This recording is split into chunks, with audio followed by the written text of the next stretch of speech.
Salam à tous, Baruch Hashem. On a le trou de commencer une nouvelle Torah, Torah Kafhe, la Torah 25 du Likutei Moharan. Vani Anar Nelecha Atko. 25, c'est les 25 parties de la Neshama. N'est pas Shouar Neshama Chayechida. Quand les 5 sont remplis des 5 sous-parties, 25 Atko. Donc on continue, Bat Hashem, les fameuses questions qu'il y avait entre les sages de Athènes et Rabbi Yeshua ben Hanania. Et Rabbeinu Akadosh continue de nous donner le srout de pouvoir décrypter les questions et les réponses qui se cachaient derrière dans cette grande sagesse qui est marquée dans la Gemara. Donc voilà la suite de la Gemara. Amroule, donc c'est les sages de Athènes. Il me semble que c'est la troisième question de la Gemara. Je vérifie juste ce que je vous dis, mais il me semble que c'est la troisième question. Pour les côtés historiques de la Torah, comme on a l'habitude dans le Baruch Hashem maintenant de dire comment c'est donné cette Torah-là, on l'a pas, d'accord? On sait juste que c'est un écrit que Rabbi Nathan il a pris des écrits de la main de Rabbeinu qu'il a mis dans l'Likutei Moharan, mais on ne sait pas exactement quand il a été dit cette Torah du Likutei Moharan. Et donc cette Torah-là, c'est la troisième question qu'il y a eu entre les sages de Athènes et Rabbi Yeshua ben Hanania. Donc ils lui ont posé la question, les sages de Athènes, et ils ont dit à Rabbi Yeshua ben Hanania, Arvelan mana de la shavia lechabala. Fais-nous voir un ustensile, un objet qui ne vaut pas la perte qu'il va engendrer. Un objet qui va engendrer une perte, mais dont la valeur que cet objet va engendrer la perte, elle est moins grande que la perte de l'objet, de la valeur de l'objet duquel il a entraîné la perte. Vous allez comprendre avec l'exemple de la Gemara. Aïti Boudia, qu'est-ce qu'il a fait, Rabbi Yeshua, pour répondre à leur question? Il a pris un tapis, Machatzelet. Chatou velo ave ayel letara. Il a étendu et il a vu qu'il était trop grand pour passer le seuil de la porte. Le tapis d'Aladin, tac, il veut passer. Il passe pas. Au lieu de le mettre en vertical, à l'horizontale, il passe pas. Peut-être qu'aussi en vertical, on ne sait pas le détail. Et donc, il ne passe pas la porte. Amar Lehu, il leur a dit, Aïtou Mara, citron, prenez un marteau et défoncez la porte pour faire passer le tapis. Haïnou Mana de la Shadia Lechabala. Et donc, il leur a dit, voilà un objet qui ne vaut pas la perte qu'il a entraînée. C'est ce tapis qui ne valait pas de détruire une porte pour faire passer un tapis dans la maison. Il suffisait de le plier, ce que tu veux, mais en tout cas, la question c'était, est-ce que tu peux nous donner un objet qui ne vaut pas la perte de ce qui va entraîner, la valeur de la perte de l'objet qui va entraîner? Il leur a donné cet exemple-là qui paraît complètement incompréhensible. Ce tapis qui nous aurait franchir le seuil de la porte, et comme il ne passe pas, on casse la porte. Et voilà la réponse de Rabbi Yeshua ben Hanania. Et là, Rabbeinu Kadosh, il nous ramène une autre Mishnah, un autre passage de la Gemara, dans Masechet Sota, page 48. Rabbeinu Kadosh, il va juste appeler cette Gemara-là, avec une Mishnah de Masechet Sota qui dit là-bas, Mishecharav Beit Hamikdash, depuis le moment où a été détruit le Beit Hamikdash, eh ben on a perdu trois choses. On a perdu trois choses avec la destruction du Beit Hamikdash. Batal Hashamir, Nofet Tsufim Ve'amana. La Mishnah dit on a perdu trois choses avec la destruction du Beit Hamikdash. Le Shamir, c'est quoi le Shamir? Le Shamir, c'était le fameux verre, espèce de verre de terre qui permettait de couper les pierres, ou bien de tailler les pierres, ou bien d'inscrire dans les pierres des inscriptions. Par exemple, dans les pierres du Kohen Gadol, il y avait le nom là-bas, des noms des Israéliens qui étaient inscrits, etc. sur les pierres quand on voulait faire des inscriptions. Et bien, ce chamir-là, il avait la capacité de couper la pierre sans détruire la pierre. C'est-à-dire que ça va être comme si que ça va maintenant graver à l'intérieur de la pierre sans faire perdre de la pierre. Okay. Et on a perdu quoi également? Itbatel Nofet Tsufim, on a perdu le miel, un miel très très très très doux, on appelait le Nofet Tsufim, qui venait d'un endroit qui s'appelait Tif'a. Ça, Tsufim, ça vient de Tif'a. Et un endroit qu'on appelle le Nofet, donc le miel de Tsufim. C'était un miel qui avait un goût extraordinaire et qui a disparu avec la destruction du Beit Hamikdash. Et la Mishnah continue de nous dire on a perdu Amana. C'est quoi Amana? C'est que depuis que le Beit Hamikdash a été détruit, eh ben les gens ma'aminim, la Emouna, Amana, comme ils disent dans Shir Hashirim, Ashurim, Merosh, Amana, je la vois arriver du sommet de Amana. Midrash dit dans Shir Hashirim, c'est quoi du sommet de Amana? Je la vois arriver, c'est quoi la Géoula? Je la vois du sommet de Amana, de la Emouna. Que la Géoula, elle dépend que l'homme Israël il retrouve sa Emouna. Et c'est marqué ici que le Beit Hamikdash, depuis qu'il est disparu, Amana a disparu. C'est quoi Amana? C'est les gens qui avaient la Emouna. La grandeur de la Emouna, elle s'est obscurcie avec la destruction du Beit Hamikdash. Voilà. Introduction de notre Torah, une Gemara avec les questions de sages de Athènes, et Rabbeinu qui nous fait une juxtaposition avec une Mishnah, qu'on ne voit pas le rapport, mais bien évidemment, Rabbeinu est en train déjà de commencer à construire la réponse qu'il va nous donner. Donc, voilà, Rabbeinu commence à nous expliquer d'abord, avant tout, la Mishnah. Hot Alev, l'écouter Moran. On y va. Kitsarir, Kol Adam, Leoti et Atzmo, Mehamdame. Et là, les amis, on va voir quelque chose de fondamental dans la voie d'Hachem et dans la Torah de Rabbeinu Akadosh. C'est qu'un homme, on va voir qu'on va devoir utiliser son intellect. On parle beaucoup de l'intelligence en ce moment, des facultés intellectuelles d'un homme. Et en réalité, le cerveau d'un homme, eh ben, c'est là-bas aussi, Janeshama, et on doit utiliser ce cerveau-là pour sortir soi-même du monde de l'imaginaire. C'est quoi le monde de l'imaginaire, les amis? En réalité, c'est le monde que utilise le Yetzer Hara, du fantasme, de l'illusion, de te faire imaginer que le contraire de la Torah, c'est bien, que ce que Hachem a dit que c'était interdit, de te faire croire que ça a un bon goût, de te faire croire que du poison, c'est un kiff, que ça vitalise, que ça fait vibrer, de faire croire que c'est de la bracha, que de mentir et de faire de la parnassa. Tout ce genre de choses, tout ce qu'on a appelé le Yetzer Hara, Rabbi Nachman de Breslev, il a donné un nouveau nom au Yetzer Hara. Il a dit le nouveau nom qu'il faut donner au Yetzer Hara, c'est quoi? C'est le Koach HaMedame, la force de l'imaginaire, parce qu'en réalité, quand tu décèles c'est quoi la force de ton ennemi, tu peux le combattre. C'est quoi la force du Yetzer Hara? C'est d'utiliser ton cerveau pour le dérouter de la vérité, te faire imaginer une réalité qui est fausse et te faire croire que c'est le bonheur de la vie. Et donc, il nous dit qu'il t'arrive kol adam, le aussi et chaque homme, il doit sortir soi-même de l'illusion, de l'imaginaire dans laquelle il est. Et on va voir que ça va être grâce aux facultés intellectuelles de Chokhmah, Bina, Veda, qu'on a un peu entreaperçu dans la Torah précédente, que chacun des éléments de notre cerveau, Hachem nous a donné les capacités de pouvoir combattre cette illusion-là. Et donc, on va devoir s'élever du côté bestial de l'imaginaire, de la pensée du Yetzer Hara, et de monter, de s'élever vers l'intelligence qui est le contraire de l'imaginaire, l'intelligence qui va être l'intelligence de la vérité, l'intelligence d'Hachem, de connaître Akadosh Baruch Hu, de savoir quel est le véritable bien, quel est le véritable bonheur, de ne pas se laisser embrouiller dans des illusions imaginaires du Yetzer Hara. Lorsque le cœur il est attiré par la force de l'imaginaire du Yetzer Hara qui va utiliser ton cerveau, c'est la dimension de Shrirut Lev, d'avoir un cœur qui est dans l'imaginaire et qui est dur comme de la pierre, qui va devenir insensible à la Gdusha parce qu'il est dans l'illusion, du fantasme du Yetzer Hara. Est-ce qu'il serait que tu peux nous regarder c'est quoi Shrirut Lev, comment ça se traduit littéralement? Ici, il a mis dans le Ravatia. Ah, Tadaraba, prochain Tadaraba. Merci Hachem, merci David, merci Yitzhak. Donc, le Ravatia, il a mis que Shrirut Lev, c'est la notion de Lev à Even, c'est le cœur de pierre. D'accord? Il faut sortir du cœur de pierre. D'ailleurs, Rabbi Nachman de Breslev, tout le nom de la Chassidut de Breslev, ça vient de la ville de Breslev, évidemment. Mais en réalité, Rabbeinu, il a choisi de prendre ce nom-là comme un nom qui va influencer et qui va représenter toute la fonction que Rabbi Nachman il veut influencer dans le monde à travers ses élèves. Breslev, c'est parce qu'il a dit en regard du verset de la fin des temps où c'est marqué que Kadosh Baruch Hu, à la fin des temps, par le da'at, par la conscience qui va éveiller Hachem grâce au tzadikim, grâce à Rabbi Nachman de Breslev au tzadikim, c'est marqué Vasiroti et lev ha'even mi besachem venatati lachem lev basar. Je vais vous retirer votre cœur de pierre et je vous donnerai un cœur de chair. Et Rabbi Nachman il a dit en regard de ce verset-là, que Hachem va nous retirer un cœur de pierre et donner un cœur de chair. C'est pour ça qu'on s'appelle Breslev, dans le sens de Bassar, lève, un cœur de chair. Bassar, c'est chair, lève, c'est cœur. Oui. Rabbi Len, c'est intéressant le mot qu'il a choisi, Rabbeinu, il a marqué Shrirut Alev. Shrirut, ça veut dire quoi? Ça veut dire les muscles. C'est un shrir, c'est un muscle. Ah, Shrirut, c'est un du muscle. C'est un cœur musclé. Ouais, ça veut dire qu'il a été endurci. Il a été endurci par ton comportement qu'il a endurci au fur et à mesure. Tu vois, comme un muscle qui se travaille. Merci Hachem, merci Ilan, parce que je cherchais le mot de Shrirut, c'est quoi la définition exacte? Et c'est ça la notion ici, c'est que le Yetzer Hara, il t'a endurci, il a musclé ton cœur quelque part à devoir se durcir, mais négativement à devenir un cœur de pierre, un cœur qui devient imperméable, tellement il est musclé dans le sens endurci. Et, hein? Avec préméditation, ouais, là c'est plus dans le sens de ce qu'il veut dire Ilan, dans le sens de endurci. C'est le sens d'endurci, d'avoir un cœur dur, mais un cœur dur quoi? Comme Pharaon, que Dieu il a endurci son cœur, qui ne veut pas voir la vérité. La vérité, elle est devant tes yeux. Hachem, il te fait voir constamment la vérité. Il te fait entendre constamment la vérité. Il te fait goûter à la vérité, au plaisir véritable. Et la personne, non.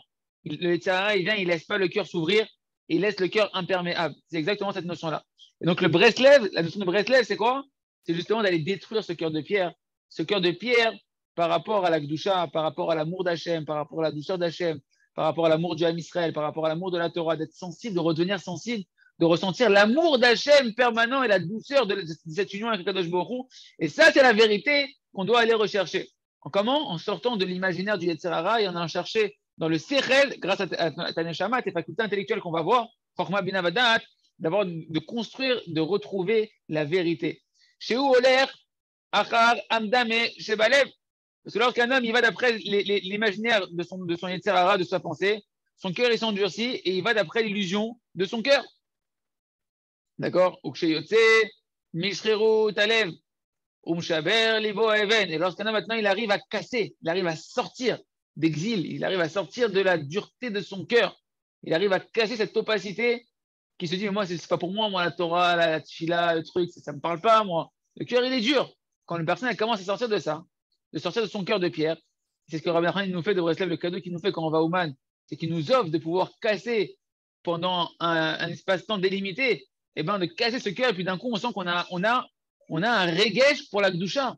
On a une sensibilité qui nous paraissait inconnue à la Gdusha, à quelque chose qui est extrêmement doux, extrêmement qui vitalise, qui remplit, et que d'un coup tu dis attends mais mon cœur il a jamais vivré pour ça, et pourtant quand je sens ça, ça dépasse tout ce que j'ai connu jusqu'à aujourd'hui. Ça s'appelle casser le cœur de pierre, retrouver en dessous la coquille le cœur de chair. Il ne faut pas le construire le cœur de chair, il est là. Il faut juste casser la coquille qui est autour, que le Tzahara il a construit par un imaginaire, de te faire croire que toi tu t'étais fait pour vibrer dans autre chose que la Torah, les mitzvot, le Keshav, les tzadikim avec le Chesed, roulé. Ok, hein, Ken. On continue. Cette dimension-là, et là on commence à comprendre la Mishnah, les amis. Cette dimension de casser le cœur de pierre, c'est en fait dans la Mishnah ce qui a disparu depuis la notion du Beth Amikdash. C'est le verre qui était le shamir, c'était quoi sa fonction? De casser la pierre.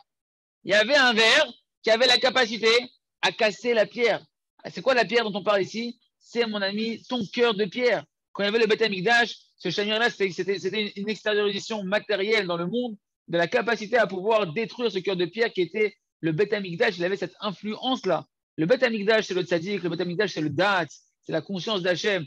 C'est cette dimension, le Beth Amikdash, c'est la neshama du tzaddik. C'est cette dimension qui est des tzaddikim, et qu'Akadosh Baruch Hu, il va te faire grandir ta conscience d'Hachem, ta perception d'Akadosh Baruch Hu. Quand cette conscience-là s'est fermée, quand le Beth Amikdash s'est fermé, cette conscience qu'Hachem il est raktov, qu'Hachem il est que là pour être mashpia, s'est fermé. À ce moment-là, eh ben, Nidbatal Hachamir, cette capacité de casser le cœur de pierre, elle a disparu. C'est-à-dire notre cœur de chair, il s'est obstrué, il est devenu un cœur de pierre. C'est ça le sens profond caché de cette Mishnah-là, déjà pour que le Beth Amikdash a disparu, le Shamir a disparu. Donc la personne, elle doit retrouver, maintenant qu'on est en galoute, on veut construire le Beth Amikdash, eh ben, il faut que tu fasses réapparaître le Shamir. C'est quoi? Que je ne vais pas aller après les désirs de mon cœur imaginaire. C'est que de l'imagination, c'est que du fantasme illusoire, c'est que du poison, comme on disait dans le Chok Haïmouna, enrobé de chocolat. C'est un poison infini. Une personne, elle doit travailler son sérel, comme ils font sur les paquets de cigarettes, fumer, tuer, te mettre des trucs, ils veulent juste retravailler ton sérel. Le bonhomme, il a oublié qu'en fumant une cigarette, il est en train de se tuer les gambrés. Il est en train de se pourrir la vie. Ken?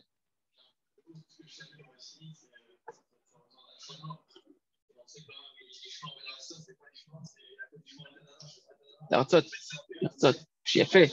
Il a dit à notre ami David Assouli, qui vous envoie des shiurim, Baruch Hashem, même Rav David Assouli, il a dit un petit chidouche, il a dit c'est vrai que Shamir c'est le verre, mais Shamir ça vient du mot lishmor, garder.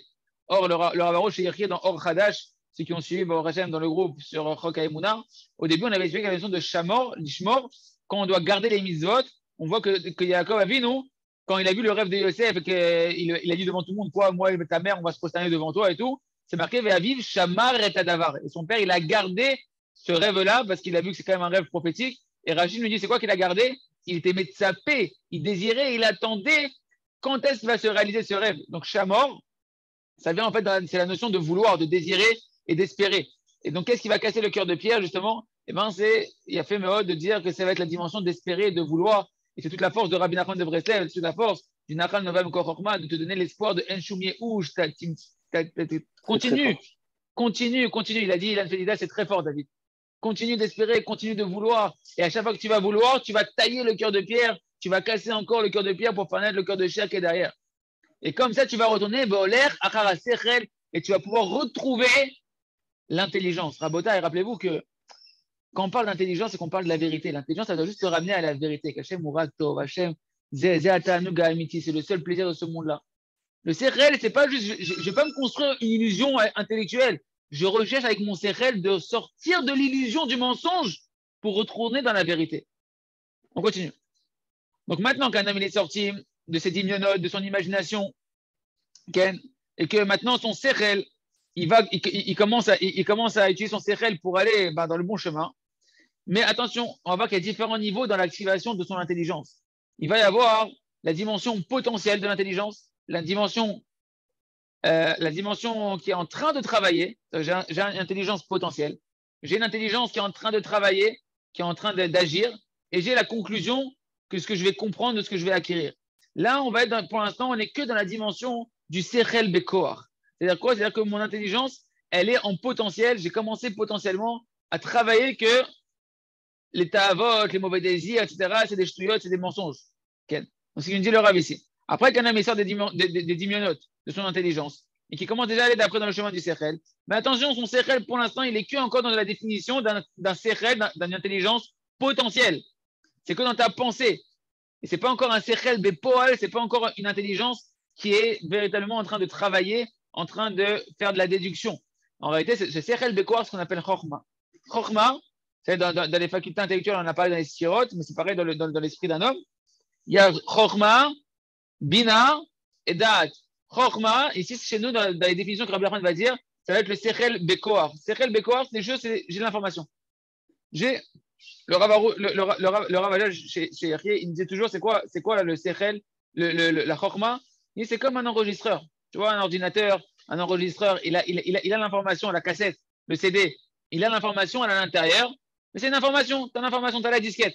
C'est ça le Sechel Bekoar. Tu as mis la disquette, que ça c'est des ch'touillottes, etc. Mais tu n'es pas encore en train de travailler l'intelligence qui se cache derrière. D'accord? Ce qu'on appelle le Sechel Bekoar, c'est la Chokhma. Je vous dis juste à l'avance pour que ce soit plus clair, la Bina, ça va être la faculté de prendre cette intelligence-là, d'avoir plusieurs connaissances dans ma tête, plusieurs disquettes, et de faire des liens entre eux maintenant, des déductions, de comprendre une chose, de déduire une chose à partir d'une autre chose, et d'arriver à des nouvelles conclusions. Cette phase-là de travail de l'intelligence, que j'ai l'intelligence et que je la travaille maintenant, je suis en train de faire des pilpoulim, des raisonnements dans ma tête, de prendre une idée, de la tourner à droite, à gauche, etc., pour pouvoir faire naître une conclusion. Ce travail-là, il s'appelle la Bina, ça va être le Sechel chez nous dans cette Torah-là, le Sechel des Poal, l'intelligence qui est en train de travailler. Elle est en train de travailler. Tu m'as donné une matière, tu m'as donné une info, je la travaille maintenant, je la travaille. Et la dernière dimension, ça va être le Sechel Anikne, l'intelligence qui est acquise, c'est le Da'at. Le Da'at, c'est l'union que tu vas faire entre ce que j'ai compris et que j'ai saisi et que je vais intégrer à l'intérieur de moi, et tu arrives à le vivre dans ta vie, et c'est vraiment quelque chose que maintenant qui va t'accompagner, et c'est devenu quelque chose de logique. C'est même plus quelque chose, maintenant tu n'as plus besoin de réfléchir pour ça, c'est acquis. C'est une donnée qui est acquise, tu as déjà travaillé, tu as eu l'information, tu l'as travaillé, tu l'as réfléchi, et tu l'as acquis et tu la vis maintenant. Ouais.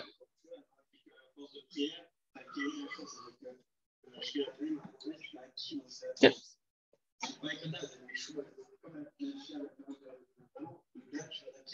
Ouais, tu l'as acquis, exactement. À force de vouloir, de désirer, de prier, tu vas acquérir, et toute la dimension de la tefila, justement, c'est de pouvoir tu comprendras aujourd'hui, tu le ramèneras dans ton cœur, le vivre dans ton cœur. Et ça, c'est évidemment par la tefila qu'on le fait essentiellement. Ok, maintenant on retourne à les mots, après cette petite introduction, on retourne à les mots du côté Moharan.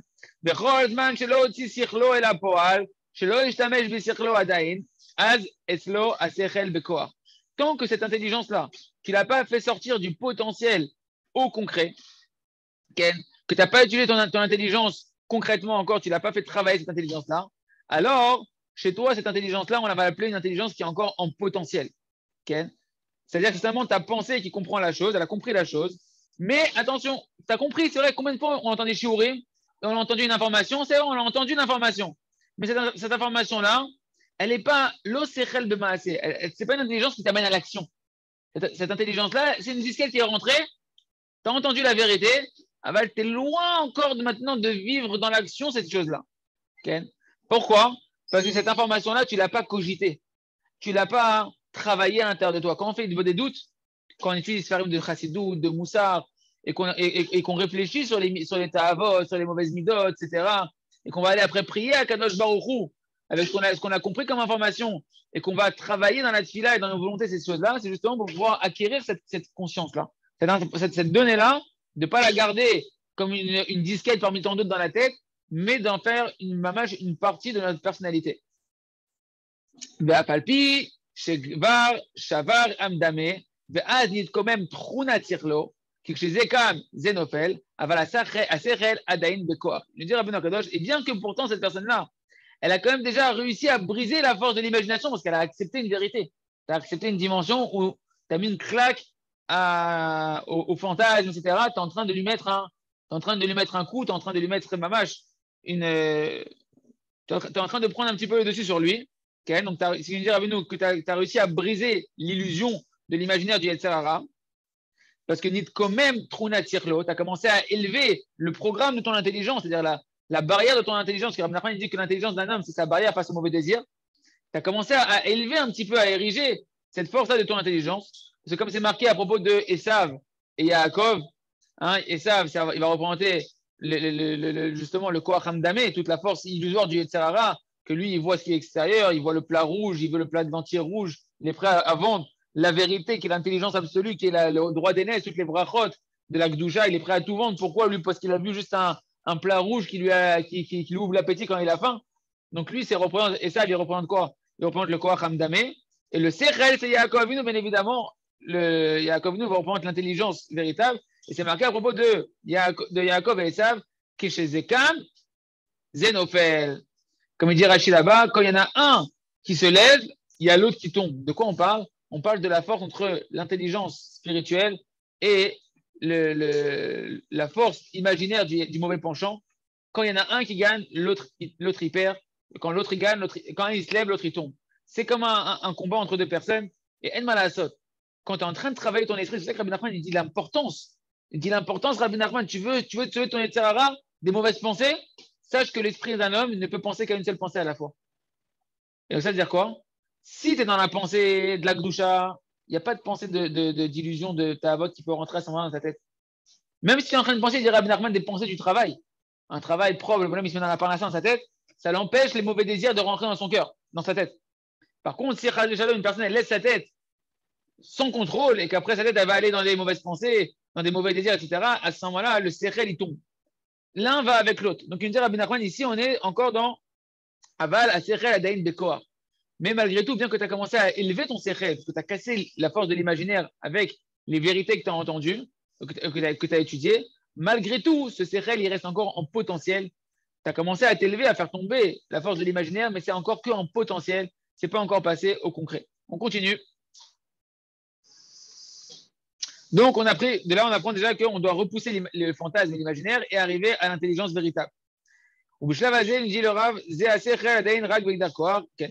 ואחר כך, כשחוקר בשכלו ומשתמש בו, אזי השכל בפועל.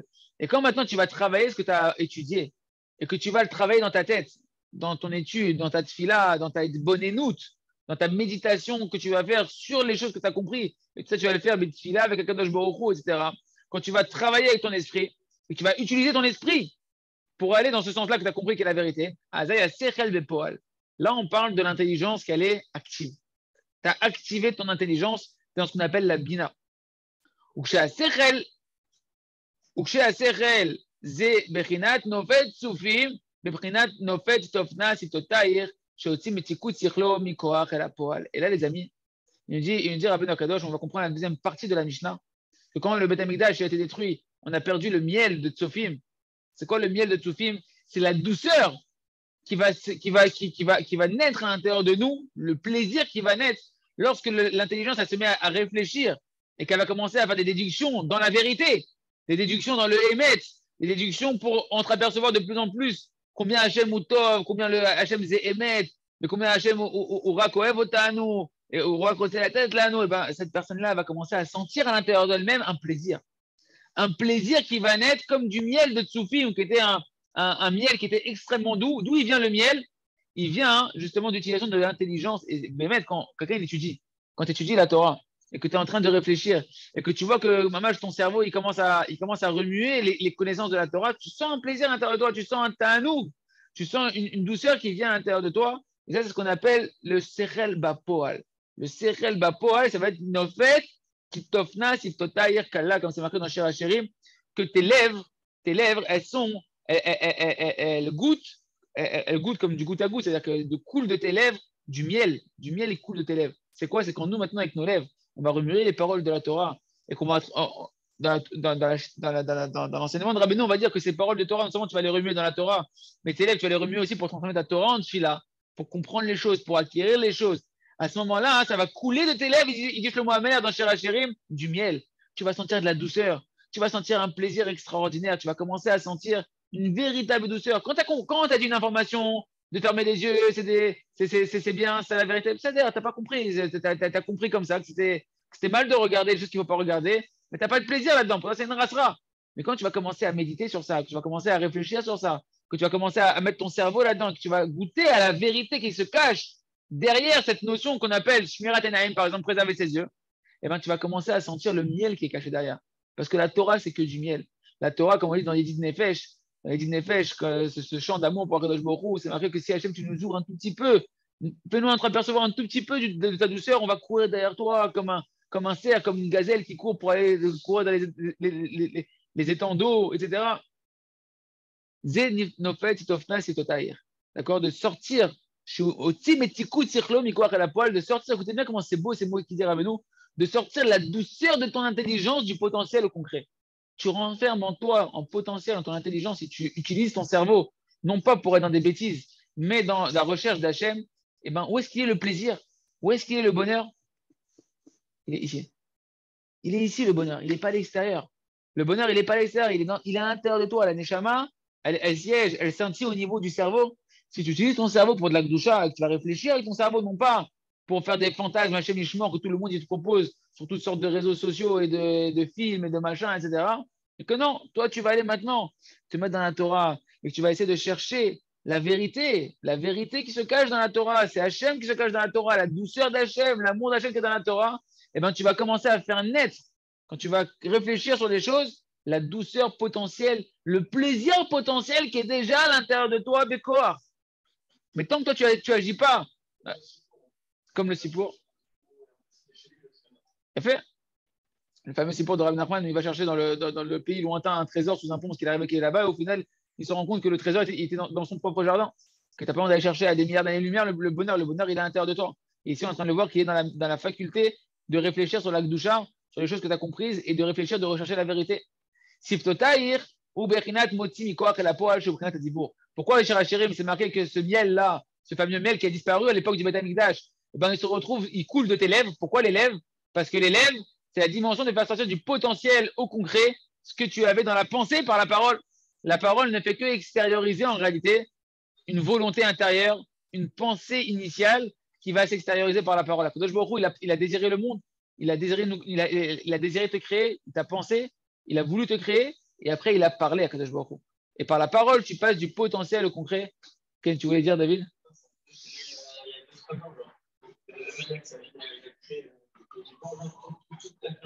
Quel, évidemment.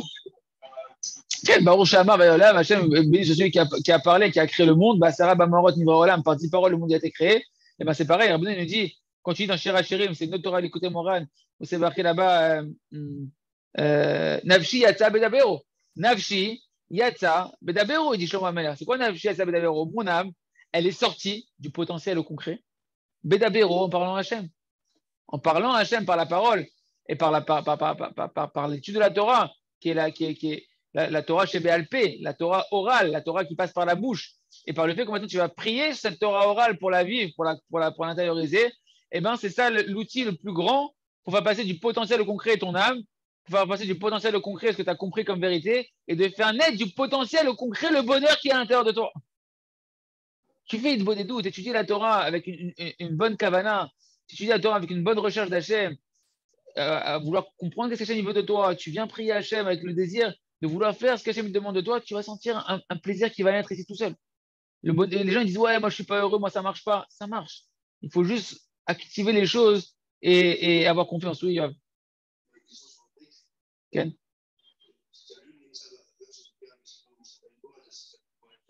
Ouais. en fait, le principe va être que quelqu'un il va penser à la doucha. Alors, il va utiliser le CFL de la folle, c'est un CFL pas encore de poil, c'est un CFL potentiel.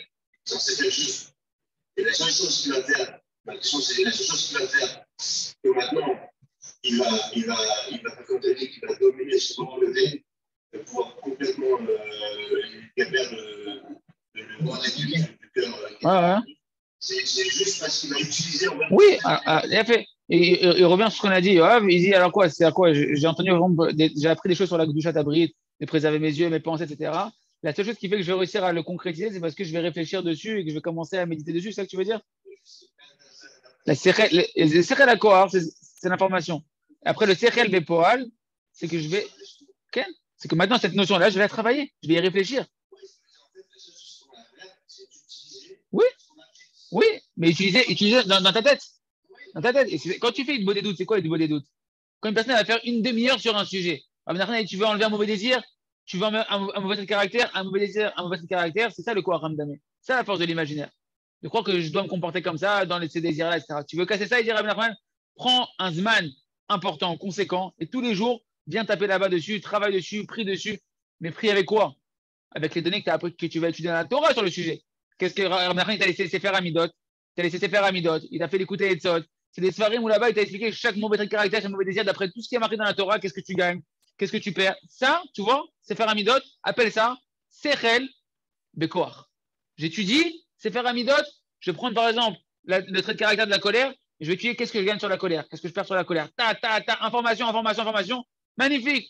Quand je lis, j'ai compris que la colère, c'est tout perdant, et de l'équité, c'est tout gagnant, tout bénéfice. Il a fait, c'est la cohort. Maintenant, tu veux travailler ça? Allez. C'est ce qui nous fait apprendre le Rav. Tu vas faire une bonne doute, tu vas prier que sur la colère, et tout ce que tu sais sur la colère, tu vas commencer à réfléchir à qu'est-ce que je gagne à faire ça, je perds à faire ça, regarde, avec ma femme, avec mes enfants, ça fait ça. Je vais commencer à faire des déductions et travailler toute cette matière-là, ça s'appelle le Sechel Bapoal. Ça, c'est le Sechel Bapoal, et c'est ça qui va te donner la force de véritablement faire naître le plaisir à l'intérieur de toi, et plus que ça, les amis. Quand tu fais naître le plaisir, c'est quoi la force qui te permet d'éliminer le Yetzirara véritablement? C'est quand une personne elle a senti après le plaisir qu'elle a dans la doucha. Quand est-ce que le Yetzirara, c'est quand tant que le Yetzirara a de l'emprise sur toi?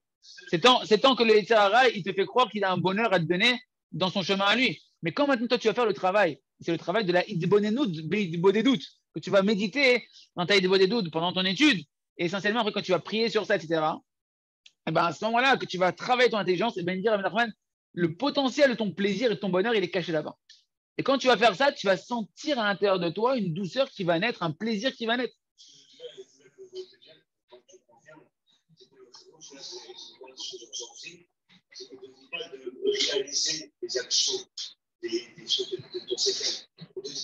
Oui, bien sûr, bien évidemment. Bien sûr. Non, il ne te parle pas, effectivement, il ne te parle pas. Non, mais de toutes les manières, il ne te parle pas de réaliser et par tes propres actions ce que tu as compris, ce que tu as entendu. Il te dit ton seul travail, c'est de travailler avec ton cerveau et au final, ça va te donner les forces. Hachem va te donner les forces de pouvoir après tirer les bonnes conclusions qui vont te donner les forces dans l'action. Ce sera le Sechel Anikné. Ken? C'est ça qui a brisé le cœur de Pierre, Ken.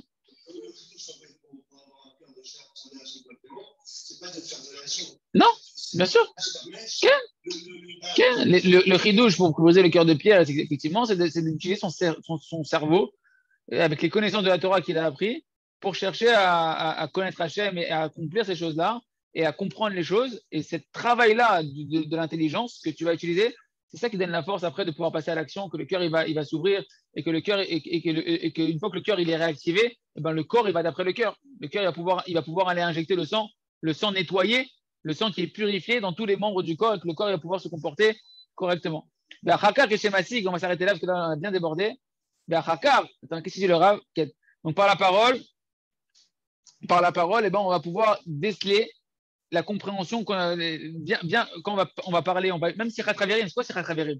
Quand tu fais Sichat Haverim, on prend une vérité et on en parle toi et moi. En réalité, chacun il a son sechel et on travaille notre sechel. C'est quoi une chavruta? C'est s'aiguiser le cerveau. C'est comme deux couteaux qui s'aiguisent.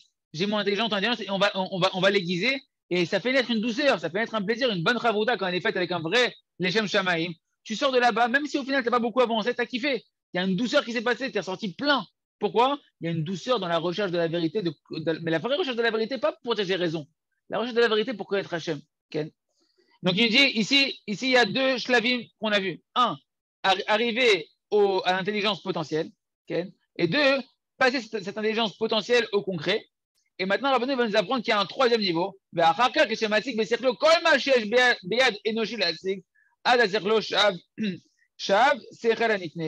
Et quand maintenant une personne elle va réussir à atteindre le maximum qu'elle pouvait atteindre de compréhension, de déduction sur une donnée qu'elle a travaillé, le maximum qu'un cerveau humain il peut atteindre, à ce moment-là, et ben cette intelligence-là, elle va passer à un niveau supérieur.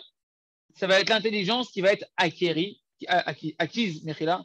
Ça va être le da'at, ce qu'on appelle le da'at, une intelligence qui est acquise à l'intérieur de moi, okay, et qui est complètement fait partie maintenant de ma personnalité. Parce que lorsqu'un homme maintenant il a compris beaucoup de choses, c'est quoi le secret d'Anikné? C'est le cas d'avoir compris beaucoup de choses en une seule idée. Quand je veux dire Emouna, pour quelqu'un qui a étudié les Sfarim du Rav Arush, etc., pour lui, Emouna, c'est une tonne de Sfarim dans la tête. Il a Shlom Bayit, il a les Terara, il a la Simcha, il a le Samer Berchelko, il a comment gérer la tristesse, il a comment gérer la colère. Pour lui, c'est énorme, la Emouna. La Emouna, c'est. Qu'est-ce qu'il a fait Rabakouk? Rabakouk, il est venu, il a tout mis, toutes les mises sur un seul socle, Emouna. C'est-à-dire qu'il y aura par ça Emouna. C'est qu'en une seule notion, après, tu as beaucoup travaillé. Je te dis un mot, pour toi, ça renferme énormément d'idées, énormément d'introductions que tu as déjà travaillé. Quand tu as reçu le Sechel Bekoar, tu l'as travaillé, etc. Quand tu l'as acquis après, c'est quelque chose, maintenant, c'est une étiquette qui représente en fait un monde derrière. Ce qu'on appelle le Sechel Anikne. Lorsqu'un homme, par son intelligence, il connaît avec son intelligence plein de choses en une seule connaissance, ça renferme à l'intérieur plein de sujets. Ok? Il ne lui manque plus rien. Tous les détails, ils sont inclus dans une seule et même idée. Tout est à l'intérieur.